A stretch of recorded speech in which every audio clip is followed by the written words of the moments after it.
Ulang lagi, Riz.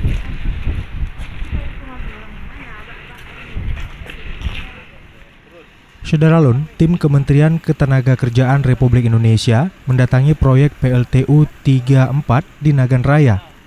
Tim Kemenaker didampingi Disnaker Mobduk Aceh dan Disnaker Tran Nagan Raya menemukan sebanyak 37 orang dari 39 tenaga kerja asing asal Cina yang tidak memiliki izin kerja.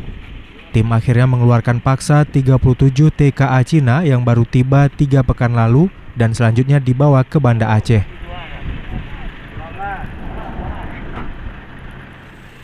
Video yang direkam di Disnaker Tran ini terlihat TKA Cina dibawa keluar dengan menumpangi kendaraan umum keluar dari PLTU yang berkapasitas 2x200 MW itu. Betul 37.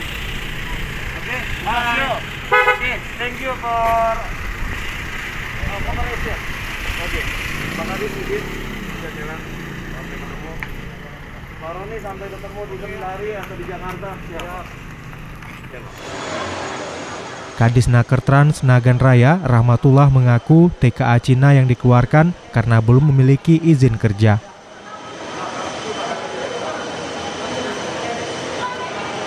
Dari Sukamakmur, Rizwan, Serambi On TV.